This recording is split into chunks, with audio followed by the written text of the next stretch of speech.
ఇది మన భాష మన యాసలో ప్రసారమవుతున్నటువంటి మన ఎఫ్ఎం ఆకాశవాణి ఆదిలాబాద్ 100.2 ఎఫ్ఎం మనసు నిండా సినిమా పాటలు. పాటలంటే ఎవరికి ఇష్టం ఉండవు చెప్పండి.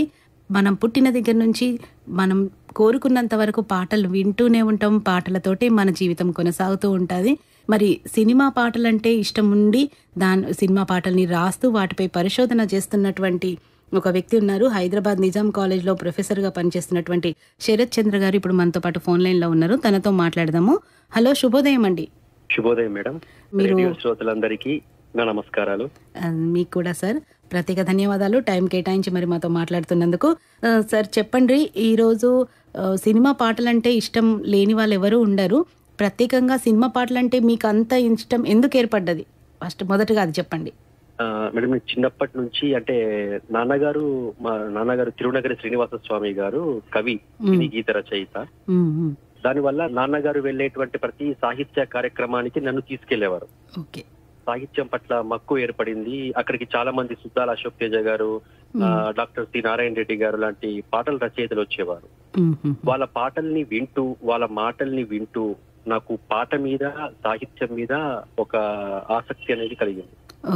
దానివల్ల చిన్నప్పటి నుంచి పాటలు వినడం, అందులోని సాహిత్యపు విలువలేంటో నాన్నగారిని అడిగి తెలుసుకోవడం, వాటి మీద అధ్యయనం చేయడం, అట్లా చిన్నప్పటి నుంచి పాటతోనే నా ప్రయాణం అనేది మొదలైంది. అదేది రాను రాను దాశరథి గారి సినిమా పాటల మీద పిహెచ్డి చేసేదాకా వచ్చింది. వారంటే నాకు చాలా ఇష్టం. దాశరథి గారు అంటే వారి సినిమా పాటల మీదే పిహెచ్డి చేసి డాక్టరేట్ తీసుకున్నాను ఉస్మానియా విశ్వవిద్యాలయంలో. అంతేకాకుండా చాలా మంది అంటే టాలీవుడ్ స్టార్ట్ అయినప్పటి నుంచి 1931 నుంచి ఇప్పటిదాకా 95 years లో వచ్చినటువంటి టాలీవుడ్ లిరిక్ రైటర్స్ అందరి మీద నేను రీసెర్చ్ చేసి కొన్ని వందల పాటలు నేను సేకరించాను. వారి మీద రీసెర్చ్ చేసి వారి హిస్టరీ రాశాను. దాదాపు 700 పేజీలు ఒక పుస్తకం కూడా వేశాను నేను. కంగ్రాట్యులేషన్స్ మీకు. Thank you madam. అయితే ఇప్పుడు చెప్పండి. అట్లా దాశరథి గారి పాటల మీద పిహెచ్డి చేస్తూనే చాలా మంది గీత రచయితల సాంగ్స్ కూడా నేను రీసెర్చ్ చేశాను. దాంతో పాటు నేను రైటర్ అవ్వడం వల్ల సినీ రంగ ప్రవేశం చేసి దాదాపు 50కి పైగా సినిమా పాటలు రాశాను. అవును sir. Okay sir, very good. అయితే రచన అనగానే మనకు రచయితలు ఎందరో ఉంటారు. అయితే ఈరోజు ప్రముఖ రచయిత, వ్యక్తిత్వ వికాస నిపుణుడు యండమూరి వీరేంద్రనాథ్ గారి పుట్టినరోజు కూడా ఉంది. ఆయన రచన సాహిత్యం అంటే ఆ ప్రభావం ఏమైనా మీ మీద పడిందా? ఆయన పుట్టినరోజు కాబట్టి తన గురించి మాట్లాడుకుందాం. తప్పకుండా. ముందుగా నా అభిమాన రచయిత యండమూరి వీరేంద్రనాథ్ గారికి జన్మదిన శుభాకాంక్షలు. చిన్నప్పటి నుంచి వారి నవలలు చదువుతున్నాను ఇప్పటికీ కూడా. నవల అనే పేరు ఎత్తగానే మనకు గుర్తుకొచ్చేటువంటి రచయిత యండమూరి వీరేంద్రనాథ్ గారు. సాహిత్య రంగంలోనే నవలా సాహిత్యంలో ప్రధానంగా ఒక కొత్త ఒరవడిని సృష్టించారు ఆయన.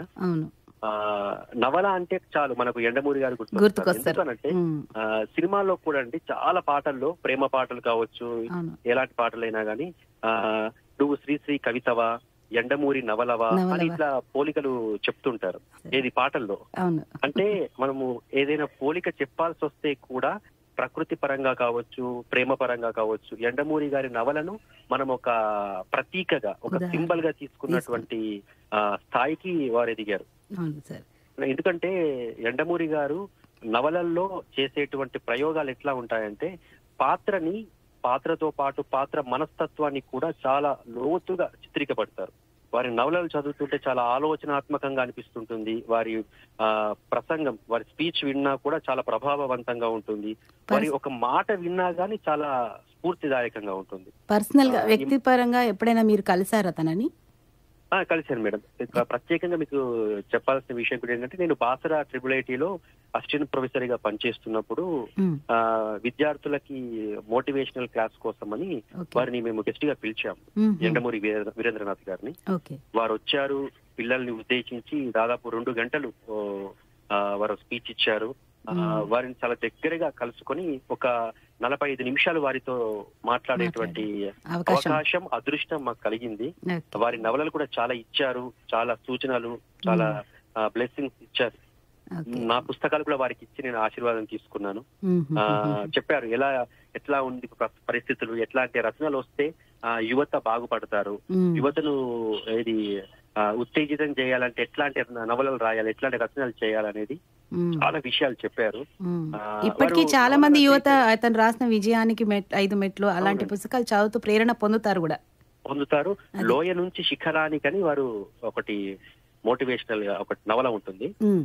ఆ నవల వల్ల చాలా మంది ఐఏఎస్ ఆఫీసర్లు, ఐపీఎస్ ఆఫీసర్లు అయ్యారు. చాలా ఓకే. మంది గ్రూప్ 1 క్యాడర్ స్థాయికి వెళ్ళడానికి వారి నవలలు చాలా ప్రేరణగా అంటే వచ్చాయి. రోల్ మోడల్ గా ఉంటాయి. ఓకే.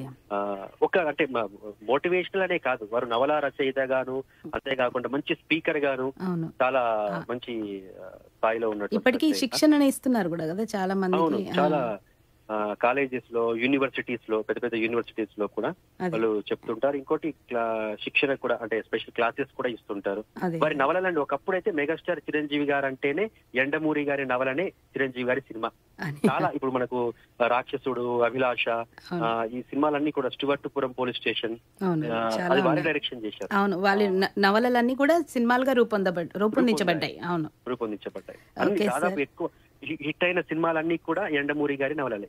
సార్ మీరు కూడా ఇంకా భవిష్యత్తులో ఎన్నో వేల పాటలు రాయాలి, పెద్ద పెద్ద రచయితల స్థాయికి మీరు కూడా ఎదగాలని కోరుకుంటున్నాను సార్. ఆకాశవాణి ధన్యవాదాలు ఆదిలాబాద్ మేడం. 100.2 FM తరపున ముందుగానే మీకు అభినందనలు. మాతో ఇంత థ్యాంక్ యూ మంచి మేడం. సమయం కేటాయించి మాట్లాడినందుకు ప్రత్యేక ధన్యవాదాలు సార్. ఏదైనా పాట థ్యాంక్ యూ మేడం. వినిపించాలంటే థ్యాంక్ యూ. చెప్పండి, వినిపిస్తాను మీకు నచ్చిన పాట. తప్పకుండా మేడం. నాకు సిరివెన్నెల సీతారామ శాస్త్రి గారి పాటలు అంటే కూడా చాలా ఇష్టం. మ్మ్. సీతారామ శాస్త్రి గారు రాసినటువంటి ఈ పాట సీతమ్మ వాకిట్లో సిరిమల్లె చెట్టు సినిమాలో ఒకటి మెసేజ్ ఓరియంటెడ్ సాంగ్ ఉంటుంది, ఆ. మరీ అంతగా మహాచింతగా ఓకే అనే సార్. సాంగ్. ఓకే, ఆ పాట అంటే చాలా ఇష్టం. వినిపించేస్తాను వీలైతే ఆ సార్. పాట ఓకే సార్. ఓకే సార్, ధన్యవాదాలు. ధన్యవాదాలు మేడం.